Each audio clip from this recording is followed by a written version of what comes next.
ब्रज विश्वविद्यालय भरतपुर के बीए भाग प्रथम वर्ष के प्रश्न पत्र प्रथम के सभी विद्यार्थियों के लिए मैं हनुमान प्रसाद मीना, सहायक आचार्य हिंदी, राजकीय महाविद्यालय बयाना, कबीर पाठ से उनके पद लेकर आया हूँ। विद्यार्थियों, आपके पाठ्यक्रम में प्रथम प्रश्न पत्र में काव्य किरण, जिसमें आदिकाल और मध्यकाल कवि है, उसमें हम यहाँ दूसरे कवि कबीरदास जी, जिनके पद कबीर ग्रंथावली डॉक्टर श्यामचंद्र दास द्वारा संपादित है, उसमें से ये पद लिया गया है और ये आपके पाठ्यक्रम में शामिल है। और ये पहला पद है जो इस प्रकार है। इसकी सप्रसंग व्याख्या आपके सामने मैं प्रस्तुत करने जा रहा हूँ। पहले पद सुने। पद इस प्रकार है। संतो भाई आई ज्ञान की आंधी रे, भ्रम की टाटी सबे उडानी, माया रहे न बांधी। संतो भाई आई ज्ञान की आंधी रे, हित चित की दे थुनी गिरानी, मोह बलिंडा टूटा। तृष्णा छान परी घर ऊपर, कुबुद्धि का भांडा फूटा।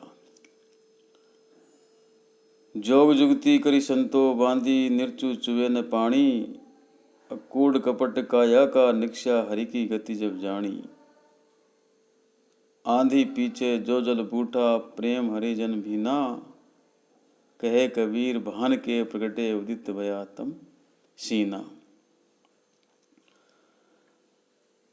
तो विद्यार्थियों, प्रस्तुत पद कबीरदास जी का है और कबीरदास जी ने इसमें ज्ञान के प्रकट होने पर मनुष्य के भ्रम आदि दूर हो जाते हैं, माया का बंधन टूट जाता है, द्विविधा मोह तृष्णा की बुद्धि मिट जाती है, आदि बातों की चर्चा की है। उन्होंने कहा है कि युक्ति पूर्वक योग साधना करने से ईश्वर प्रेम और आत्मज्ञान की प्राप्ति होती है। साधक को ज्ञान की प्राप्ति होते ही मोह पर आधारित उसके समस्त विकार नष्ट हो जाते हैं। साधक को आत्मा अथवा परमात्मा का साक्षात्कार हो जाता है। इसी तथ्य को कबीरदास ने झोंपड़ी के रूपक द्वारा यहाँ स्पष्ट किया। टाटी का मतलब झोंपड़ी। कबीर जी कहते हैं कि हे भाई, साधुओं, ज्ञान की आंधी आ गई है। संतो भाई आई ज्ञान की आंधी है। जिस प्रकार आंधी आने पर आड़ के लिए लगाई गई टटियाँ अर्थात पर्दे उड़ जाते हैं, उसी प्रकार ज्ञान उत्पन्न होने पर मेरे सारे भ्रम नष्ट हो गए। भ्रम की टाटी सबे उडानी, माया रहने बांधी। अर्थात ज्ञान रूपी आंधी के आने से भ्रम रूपी टाटी उड़ जाती है और माया रूपी जो रस्सी है जिससे वो टाटी बंधी होती है वो भी टूट जाती है। अब माया रूपी रस्सी भी टूट गई है, अर्थात माया के समस्त बंधन समाप्त हो गए हैं। जैसे प्रबल आंधी के वेग के कारण छप्पर में लगी थूनी अर्थात खंबे जो उसको रोकने के लिए नीचे लगाए जाते हैं, गिर जाते हैं। हित चित्त की द्वे थूनी गिरानी, मोह और आसक्ति के खंबे ढह गए। मोह बलिंडा टूटा। जैसे प्रबल आंधी के वेग कारण छप्पर में लगी थूनी खंबे गिर जाते हैं, उसी प्रकार ज्ञान की प्राप्ति के साथ मोह और आसक्ति के खंबे ढह गए। थूनी यानी खंबे। इतना नहीं, तृष्णा रूपी छप्पर को संभालते हुए मोह रूपी सैतीर के टूटते ही, सैतीर यानी बलिंडा, जो छप्पर को रोकने के लिए ऊपर आड़ा लगाया जाता है।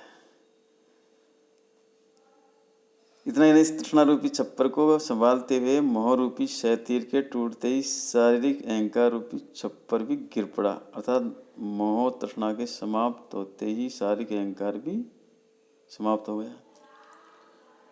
हितचित की दे थूनी गिरानी, मोह बलिंदा टूटा, तृष्णा छान परी घरी ऊपर, कुबुद्धि का भांडा फूटा।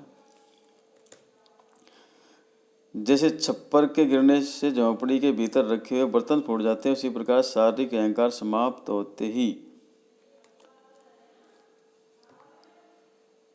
मेरी दुर्बुद्धि रूपी वासनाएं समाप्त हो गई।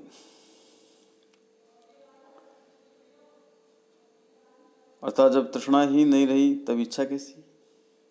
तृष्णा छान परी घर ऊपर, तृष्णा रूपी जो छान है जो घर के ऊपर पड़ी हुई है, घर के ऊपर थी, वो नीचे गिर गई है और कुबुद्धि का फांडा फूट गया है। अर्थात कुबुद्धि रूपी बर्तन उसमें जो थे वो फूट गए। जब ज्ञान की प्राप्ति हुई तब संतों ने वास्तवता को समझ लिया। वे समझ गए कि बाहरी छप्पर यानी माया और मोह व्यर्थ है। उन्होंने योग की युक्ति अर्थात सद्वर्तियों की सहायता से शरीर रूपी छप्पर का निर्माण किया। जोग जुगती करी संतो बांधी, निर्चु चुबे न पानी, और कूड़ कपट काया का नक्शा हरि की गति जब जानी। योग की युक्तियों और सद्वर्तियों की सहायता से इस शरीर रूपी छप्पर का निर्माण किया। अब शरीर रूपी छप्पर में विषय विकार रूपी जल की एक बूंद भी नहीं चूती है, टपकती है, रिश्ती है। अर्थात यह न चूने वाला छप्पर बन गया है। इस शरीर में से कूड़ कपट काया का नक्शा, इस शरीर में से कपट का कूड़ा बाहर निकलाया और अब मुझे भगवान के स्वरूप का साक्षात्कार हो गया है। हरि की गति जब जानी, अर्थात हरि से साक्षात्कार हो गया, हरि की दर्शन हो गए, उसकी गति यानी दशा या स्थिति को जान गया। ज्ञान की इस आंधी के बाद प्रभु की भक्ति रूपी जल की वर्षा हुई। आंधी पीछे जो जल बूटा, प्रेम हरिजन बीना। ज्ञान की इस आंधी के बाद प्रभु की भक्ति रूपी जल की वर्षा हुई, उसे समस्त भक्तजन भीग गए, अर्थात वे प्रेमा भक्ति से अभिभूत हो गए। कबीरदास जी कहते हैं कि कहे कबीर भान के प्रगटे, उदित भया तम सीना। जल वर्षा के पश्चात ज्ञान रूपी सूर्य का उदय हुआ और अज्ञान रूपी अंधकार सदा के लिए क्षीण हो गया, अर्थात समाप्त हो गया।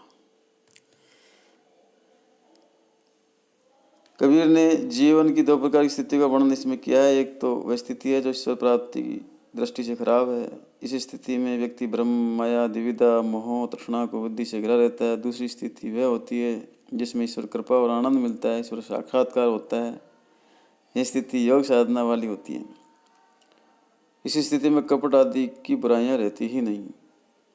व्यक्ति तत्वज्ञान ईश्वरीय प्रेम युक्त रहता है। कबीर ने ज्ञान का फल भक्ति और पराज्ञान दोनों ही माने हैं। उनके मतानुसार भक्ति और पराज्ञान अभिन्न है। ज्ञान की आंधी वस्तुतः विवेक की उपलब्धि है। इसका फल वैराग्य अंतिम 3 पंक्तियों में वर्णित है। ईश्वर प्राप्ति के लिए कपट आदि बुराइयां त्याज्य हैं, जो इस पद में दिखाया गया है। इस प्रकार विद्यार्थियों, ये था कबीरदास जी का पहला पद। इस वीडियो में इतना ही। आगे के शेष पद हम अगले वीडियो में। धन्यवाद।